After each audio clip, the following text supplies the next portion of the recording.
Obviamente también sobre aquellos que están más cerca, o sea, los que convivimos y estamos y generamos un océano de resonancias, de corrientes de emociones, de estados de emociones. Por eso cuando yo llego y alguien me sonríe, ya yo me conecto con eso, entro en esa corriente, pero cuando yo llego y alguien me hace mala cara, me hago parte de eso y eso cada vez se va engordando y creciendo más. Como vamos a ver ahora, este recorrido no solamente tiene una implicación para los sujetos ahora y aquí, sino que tiene una implicación que va más allá y allá está representado como lo que el ADN transporta. No son solamente memorias genéticas en el sentido de funciones físicas, también es portador de resonancias epigenéticas, o sea, ya no es solamente lo que sucedió a los tatarabuelos, sino lo que está sucediendo ahora y aquí. Puede modificar la expresión de mi código genético. Y es por eso, por lo que ahora se sabe que el pronóstico frente a las enfermedades catastróficas, el cáncer, las enfermedades autoinmunes, la psicosis inclusive, depende mucho más de lo que la persona crea respecto de sí misma, de su vida y de la vida, que de cualquier otra cosa. O sea que el artífice, el sanador, el rector de los procesos internos es ese estado de resonancia que no solamente trae una posibilidad del pasado, sino que pone en resonancia el presente de alguna manera, sintoniza. Hagamos de cuenta que el corazón es una emisora y que nuestros sentimientos son los que sintonizan que es el ADN en un programa específico, en una forma de ser y de estar específico, pero no solamente con respecto a nuestra fisiología, a nuestro organismo, a lo que nos pasa, de que nos enfermamos, qué nos pasa, sino también respecto de la forma como vamos abriendo camino y literalmente anticipando futuro. El futuro no está más allá, ya está aquí y la tendencia se manifiesta en el tiempo después, pero no es sino simplemente una cosecha de lo que ya somos en este momento. Entonces estamos en una trama y a veces nos sentimos atrapados en esa matrix, en las circunstancias, en un túnel, hasta que nos damos cuenta que tenemos un instrumento determinada por esta ley del 7, el pensar, el sentir, el actuar conforme hacemos uso de nuestra energía en el espacio y en el tiempo, el equilibrio entre las polaridades, el bien y el mal, en presente, para poder empezar a ordenar nuestro tiempo, para poder empezar a construir la matriz en la que nosotros mismos nos gestamos, para convertirnos nosotros en hijos de nosotros mismos. Hay en el Evangelio de San Juan, capítulo 9, versículo 2, dice: los hijos vivirán las consecuencias de los pecados de sus padres hasta 5 generaciones. Entonces aquí tenemos representado cómo lo que guardamos en el corazón, el pecado, ¿cuál es? Separarnos de la unidad, atentar contra la unidad, no comprender la diversidad, atentar contra la vida, contra la posibilidad de expresión de lo mejor del otro, cuando calumniamos, cuando criticamos, cuando resentimos. Esos son los pecados y se manifiestan obviamente en comportamientos que validan esa concepción y ese consentimiento de vida. Entonces, la memoria del corazón, por lo que vamos a ver después, guarda todo eso y eso se transmite no vía literalmente genes, pero sí a través del ADN y el ARN, que son las moléculas que en el cuerpo organizan todas las funciones, sintonizan todas las funciones. Entonces esas memorias que se guardan en el campo magnético del corazón, resulta que ahora se ha entendido que lo que llamamos Dios no es masculino, es un Dios Padre, Dios Madre, es una unidad, no está separado. Y que dentro de esto ser matriz para ese principio, el femenino, estoy hablando ya de género, tiene una responsabilidad muy grande, porque en el cromosoma X, que es el que determina la presencia de lo femenino, tanto en el masculino como en el femenino. Un hombre es XY, una mujer es XX, cuando hablamos de identidad genética de género, tiene campo magnético. El cromosoma Y no tiene campo magnético. Ese campo magnético de ese cromosoma recibe el campo magnético del corazón de la madre, que a su vez lo ha recibido de su madre, que a su vez, puede ser hombre o mujer, que a su vez lo ha recibido de su madre, de su madre y de su madre. Y entonces tiene una memoria y un programa que es magnético. Entonces por eso vemos que un nieto que ni siquiera conoció al abuelo camina igualito que el abuelo. ¿Quién le enseñó a caminar así? O tiene un decir que es igualito al del bisabuelo. ¿Quién le enseñó eso? Eso se transmite, ya no vía genética, sino epigenética, y todavía conocemos muy poco. Sabemos que la luz tiene 7 rangos vibratorios que nos permiten decir esto es rojo, naranja, amarillo, verde, azul, índigo, violeta. Del campo magnético todavía no sabemos nada, pero debe tener, igual que tiene 7 capas el corazón, debe tener 7 comportamientos que deben depender de ese ángulo de giro en el movimiento del corazón. Y cuando hablamos entonces hasta 5 generaciones, desde el punto de vista de la medicina tradicional china, o sea, es como meter una muñequita dentro de otra, va a ser el mismo molde, el mismo modelito, desde la perspectiva de un comportamiento, desde la perspectiva de una premisa, o sea, una forma de ser, adoptar un molde. Cuando nos encarnamos, adoptamos un molde, tenemos el molde no solamente de la genética y de la cultura, sino del ser de la madre, el campo magnético de la madre, que pone en resonancia, todas las células tienen la identidad genética. Entonces, en todas las 50 trillones de células, cuando analizamos el ADN, vamos a encontrar el XX o el XY, o sea, esa memoria del campo magnético de mamá. Desde el punto de vista de la medicina tradicional china, decimos que hay fuego, que está relacionado con el corazón, hay tierra, que está relacionado con el páncreas y con el vaso, hay metal, que está relacionado con el pulmón, también con los huesos, la piel, hay, no con los huesos, no con la piel, hay agua, que está relacionado con el riñón, con todas las glándulas, con el cerebro, con los ojos, con los huesos, y hay madera, que está relacionado con el hígado y la vesícula biliar. Devolvámonos para ese modo de verlo. Agua, riñón, corresponde a la energía ancestral. Nuestros ancestros inmediatos son los papás.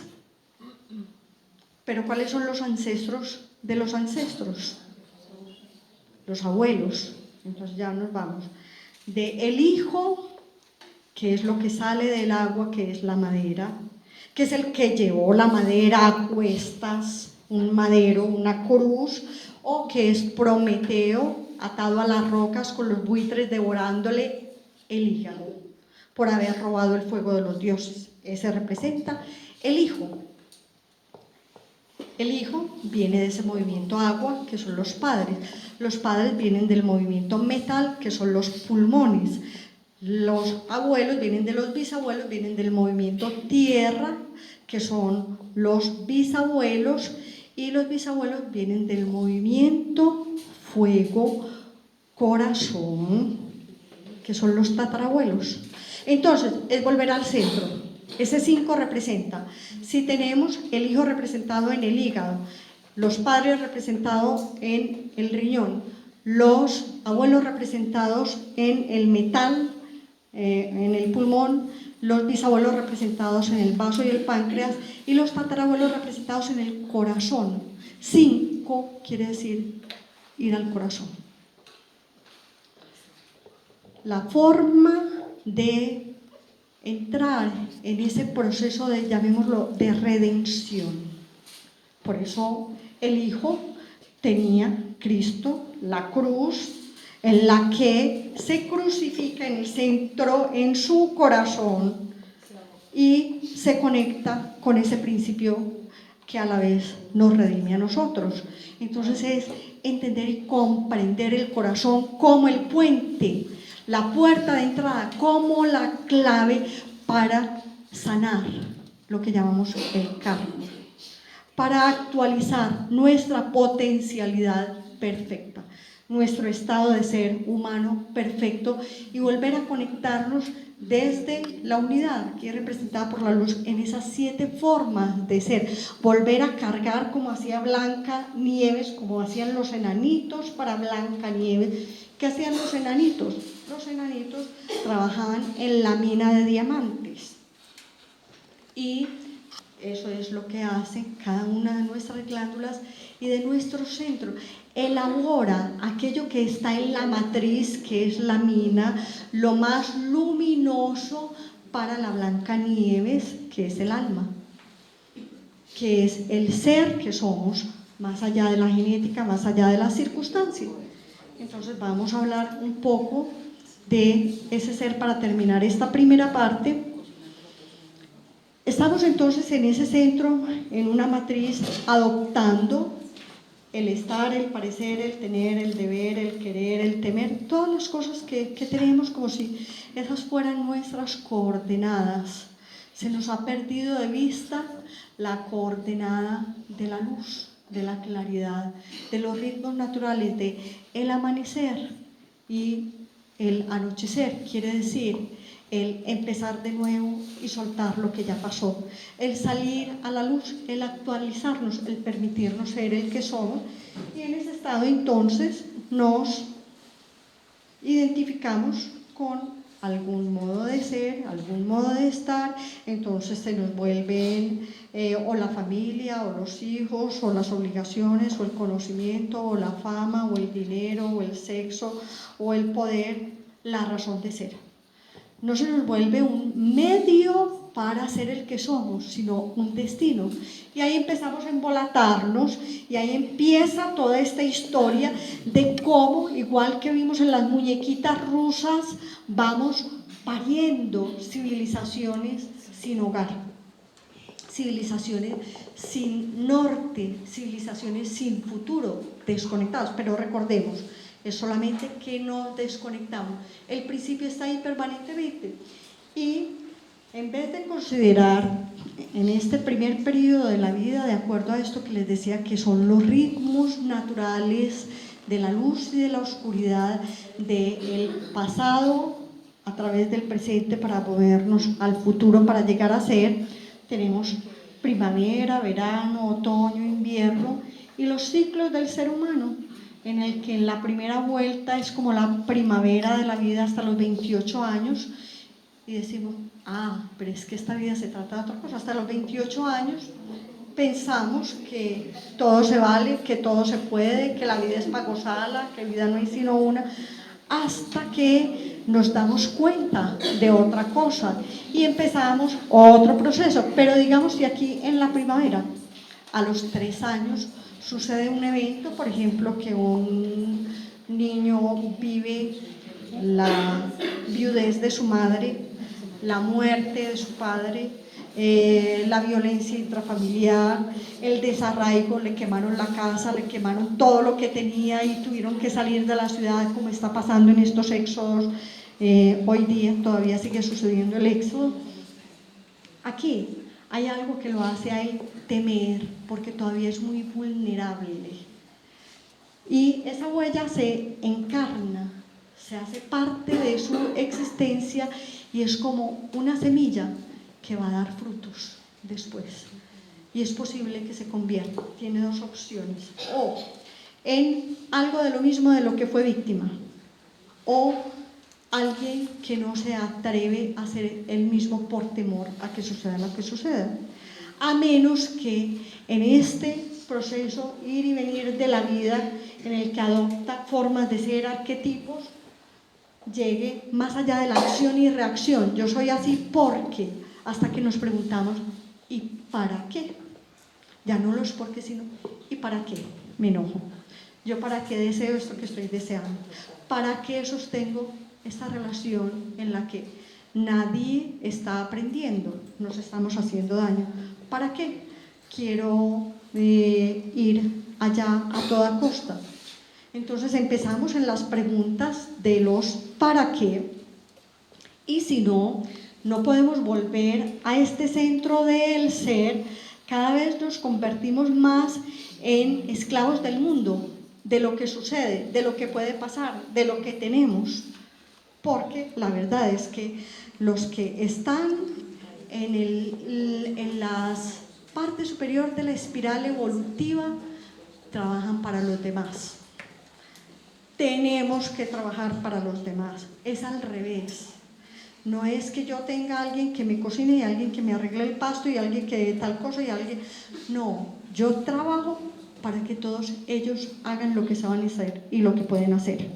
Entonces es al revés y empezamos a emprender este camino que de no comprenderlo llegamos al no ser, y no solamente el no ser de nosotros, sino el no ser de todos los demás, porque gestamos eso, lo que concebimos y lo que consentimos, eso es lo que se va a multiplicar como los caracoles africanos. Si tenemos caracoles africanos y no cuidamos lo otro, eso es de lo que más va a haber. Si yo le echo abono, y la vida nos regala mucho abono, nos da luz, nos da espacio, nos da tiempo, nos da energía y arraigo magnético. Ese es el abono que nosotros tenemos, nos da fuerza y pasión. Si yo echo a un jardín abono sin cuidar de que no haya malezas, lo que más va a crecer es la maleza. Yo puedo sembrar semillas muy preciosas, muy hermosas, pero si no las cuido, lo que más se va a nutrir es aquello que crece fácilmente porque está en todos nosotros. Entonces, poder saber que es que gestamos no solamente un hijo, sino estamos gestando una decisión.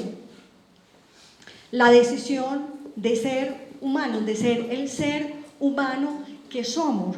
Estamos induciendo esa gestación cuando enseñamos lo que enseñamos, cuando damos el ejemplo que damos.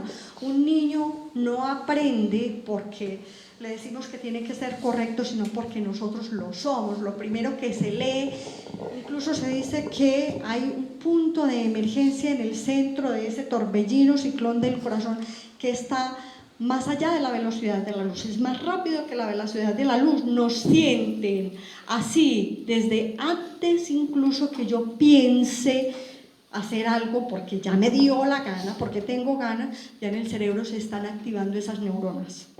O sea, a eso vamos a llegar enseguida. ¿Cómo entonces somos prisioneros de un montón de decretos que, si lo decidiéramos de cara a la vida, de cara a la justicia, a la bondad de la vida, seríamos muchísimo más cuidadosos, muchísimo más silenciosos, muchísimo menos acelerados, menos cosas mucho más elementales, mucho más naturaleza, mucho más asombro, mucho más permitir que creer que nos las sabemos todas y que podemos hacer y deshacer con este planeta y esta creación. Así entonces llegamos a esto, a la decrepitud temprana, no es, o a la miseria temprana, que no es llegar a viejos, sino que no nos sea suficiente y no tener asombro para seguir aprendiendo. La decrepitud se produce cuando no tenemos asombro, ni esperanza, ni gratitud para seguir aprendiendo. La miseria, cuando no es suficiente lo que tenemos para vivir. Bueno, vamos entonces a entender que es que lo que brota se nutre desde la raíz de algo que está profundamente arraigado y que si no es bueno, hay que desarraigarlo. Desidentificarnos de estos hábitos que, aunque no lo creamos, nos hacen prisioneros. Nos hacen prisioneros de la apariencia, nos hacen prisioneros del tiempo, nos hacen prisioneros del dinero, nos hacen prisioneros de la seducción, nos hacen prisioneros del conocimiento. Cada vez nos vamos aislando más y llegamos a ese estado que conocemos como la enfermedad. La enfermedad no es un fenómeno aislado que brota y así aparece de buenas a primeras porque soy de malas. Es el resultado de una ecuación del uso del tiempo y del espacio en el pensar, en el sentir y en el actuar. Es una resultante igual como si yo doy 10 pasos hacia el frente, pues obviamente me voy a tropezar con Silvana. Entonces no es que Silvana me haya sucedido a mí, yo he sucedido en esa dirección. Igual es una enfermedad, pero como veíamos en la anterior imagen, a veces las raíces son las que portan este estado pernicioso y enfermizo que hemos aceptado porque éramos así, porque mi familia es así, porque esos fueron los valores que yo aprendí, porque eso es lo que yo creía, hasta que nos damos cuenta que la causa de toda enfermedad es un estado que yo he permitido, que yo he concebido y he consentido y he nutrido y he mantenido. Y a menos que lo cambie, seguirá sucediendo lo mismo.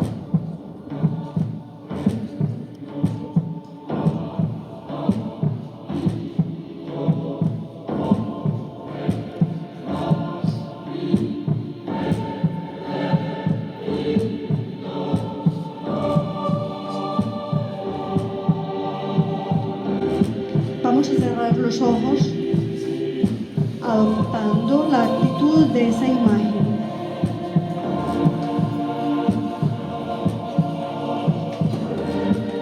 Sintiendo que aún es posible la conquista del paraíso.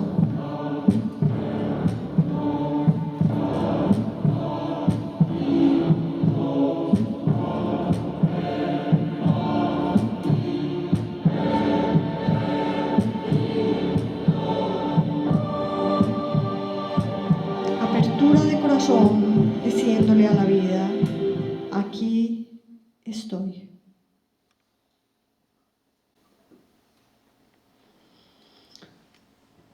Vamos lentamente, con esperanza y con alegría, saber que no tenemos que cargar una cruz para sufrir, sino para ascender al corazón. Si el fuego genera la tierra genera el metal genera el agua genera la madera genera el fuego. Dar el salto al corazón, ser de corazón, respirar de corazón, hablar de corazón, vivir de corazón, amar de corazón.